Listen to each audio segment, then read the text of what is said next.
What's up, guys? Back for another Honkai Star Rail video, and of course we on the last day of the banner.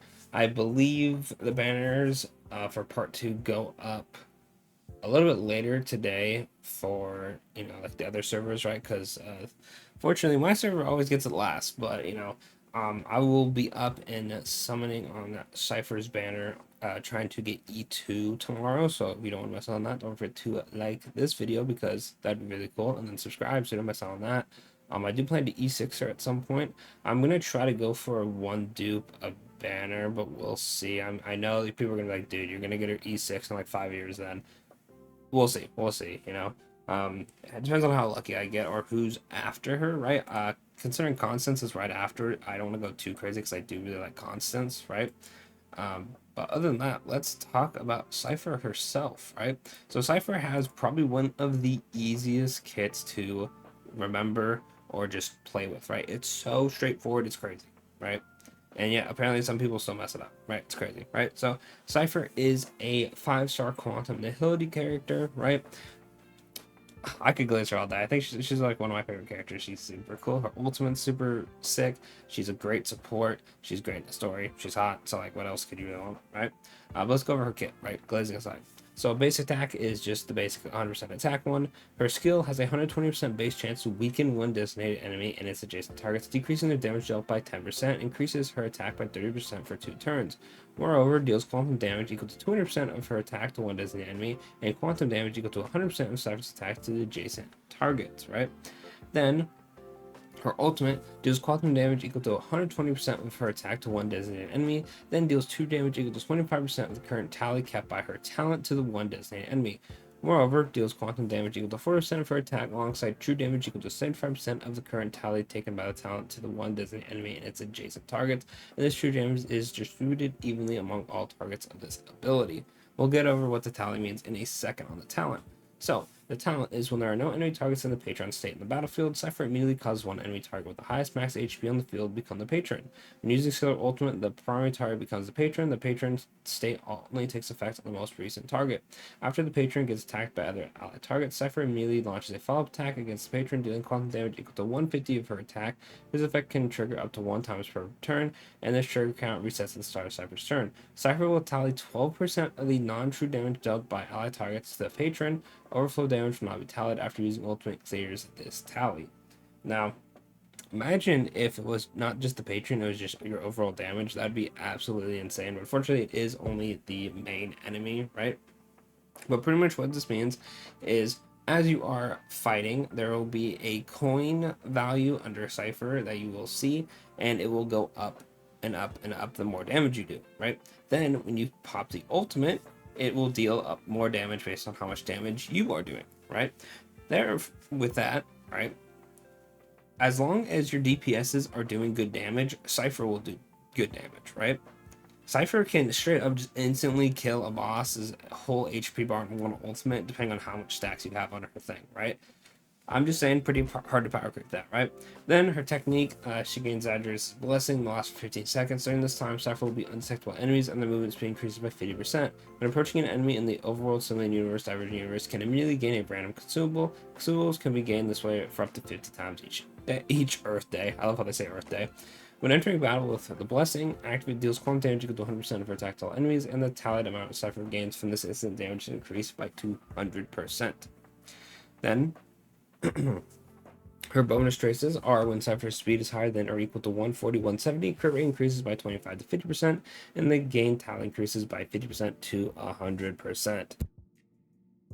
Now, Cypher's personal damage doesn't matter too much. I personally have her built as much DPS as possible because I do plan to E6, right? And some of her Eidolons do increase her damage. So the crit rate increase is actually pretty nice because you can get super close to 100% crit rate and still have really good crit damage pretty easily, right? The second one is Cipher can tally 8% of the non-true damage dealt by targets to the enemy targets other than the patron. Overflow damage is not tallied, right? This helps her get a bit more stacks on the AoEs, but it's not nearly as much as the main patron target.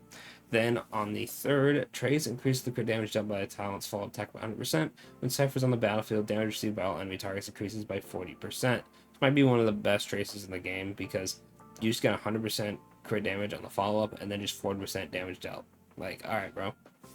Then her stat bonuses are 10% effect hit rate, 14.4% quantum, and 14 speed. 14 speed is quite a lot, but you do need to get her to 170, right? So do keep that in mind.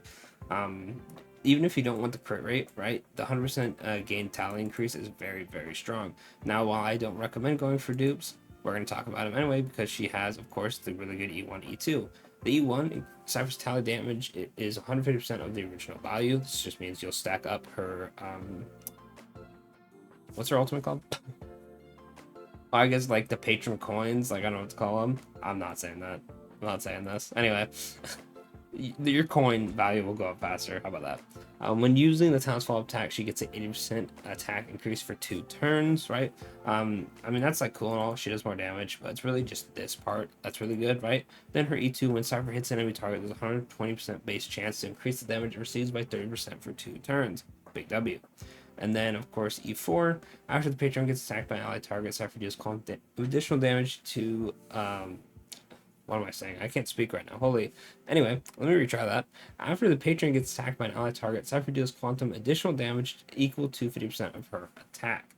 Then the E6, the damage dealt by the follow-up attack from Cypher's tally increases by 350% during the tally. An additional 16% of non-overflow damage dealt to this attack is tallied. After the tally is cleared, you get 20% of it returned, which is actually pretty nice, meaning you can launch 2 ultimates instead of just like 1. Normally I only do 1 just to get a big like nuke at the end of the fight to immediately get rid of a whole HP bar of a boss, but it's up to you how you want to use it, right? Overall, how Cypher's kit work is you'd basically skill, all right, you get an attack increase to get their damage lowered, and then all you really have to do is basic attack, right? And then you're good to go, right? Now, of course, as always, I always forget to pull up the light cone. Her light cone is extremely good. Now, you could just use pearls on her, right? Which would work extremely well, but her light cone is actually just a better version of pearls, right? If you don't know what pearls is the Luca light cone. Um, it's the full government is called Resolution Shines as Pearls of Sweat, right? Which call it pearls. Which when the wire hits an enemy target, if the enemy target is not already ensnared, there's a 6% base chance to apply. Of course, you just go up to 100, but at max you get 16% defense decrease, right? Cypher's Light Cone increases speed by 18%, which helps you get the 170 speed you need. After using an attack, there's a 120% base chance to inflict Bamboozle state on every enemy target. Every, right? Well, under the Bamboozle state, the enemy targets have their defense decreased by 16% for 2 turns. It's literally already better than this because it's just hit enemy. So it's AoE pearls, right? That give speed. Then there's more. If the warrior's speed is higher or equal to 170, there's a 120% base chance to inflict theft. While under theft, enemy targets have their defense decreased by 8% for 2 turns, right? When bamboozle and theft is repeatedly inflicted, only the most recent inflicted instance takes effect, right? Now, that's just W. That's just defense lowering and speed. It's literally just a better pearls, right? You don't need her light cone, but it is a very strong, super universal nihility light cone because you could use this on like Fugue if you wanted to. If Constance could potentially use this if Constance wants speed, right? Any nihility character that wants speed can use this, right? As long as they don't need like some other stat that they're like, light cone needs like a bunch of break effect or a bunch of like attack percent or whatever. If they want speed, this light cone's gonna be good because giving them speed and lowering the enemy target's defense, which just increases your overall team damage, right? So this light cone is very, very good, right? You don't need it though. You don't need it. If you don't want to summon for it, I would not recommend going for it if you want to save your jades. But if you have the jades lying around or a slight spender, I say go for it, right? It's very, very strong, right? Now, the one sad thing about Cipher is she's kind of overshadowed by her 2 other competition, I guess, right? Obviously, you can run multiple sports in the same team, but when people look at supporting characters, because Cipher at the end of the day still is a supporting character in a sense, they see Triby and they see Cyrene and they're like, damn, they want them instead. Cipher is extremely strong, and I high-key think that she's going to easily outlast the other 2 just because of how her tally works with accumulating the damage you deal, because the more and more DPSs we get that are stronger will just fuel Cypher's tally even more, and then she just does the damage back to him. So it's going to be very interesting to see how she will overall age out, right? Plus, obviously, she has increased damage dealt with her traces. She gets a lot of attacks off, so characters like Acheron will get her ult faster. And if there's characters like Acheron in the future, that works out. She works well with Phage out as well because she has a follow-up attack, right? Overall, a very good character. For free to play, if you have Trippy and Cyrene already, or you are set on support, she's not a must summon by any means. But if you're looking for a good like second support for like a second team or whatever, I think she is a very good option. I say support, even though she's technically not a support, she's like a debuffer in a sense. But at the end of the day, like you debuffing the enemy or buffing yourself is still overall supporting your main DPSs to do more damage. So like I guess it kind of works, right? Um, would I recommend Cipher over Tribby and Cyrene? I think Cyrene for Crisis Airs is definitely going to be the better choice, and Tribby is.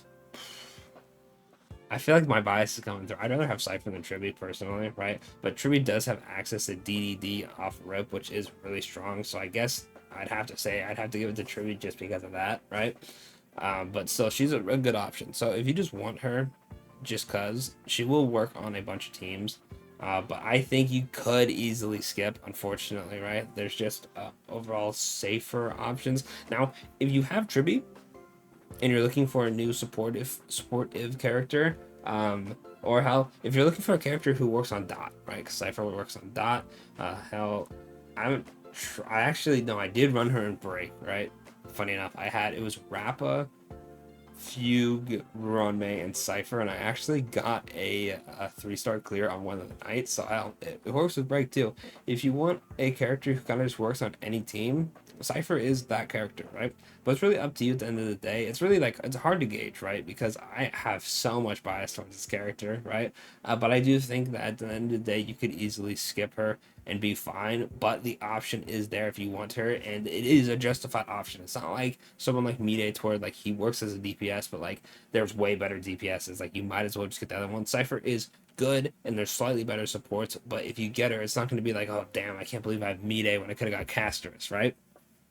But anyway, let me know in the comments below if you are summoning or not. Like I said, I will be going in potentially getting an E2. If I lose 50-50, it is what it is. I'll just be guaranteed constants, and then I'll try. Hopefully when Cipher reruns next, she'll be not right before a banner. Like literally right when her banner leaves, when a character I've been waiting for like a year has dropped. Like that's crazy timing. Um, but yeah, it is what it is. Starro, we love Starro. I don't know what to say. I'm kind of bummed about that. I'm not gonna lie, because I really wanted to go in on Cypher's rerun, but like they just dropped. They dropped like the perfect character, and they have Vanon too. And I want to E2 Vanon eventually. Granted, I don't need to do that anytime soon, but I'm rambling on about my summons. Regardless, let me know if you're summoning or not. If you're going for dupes, first copy, like, let me know, and of course I'll catch y'all in the next one. Thanks for watching.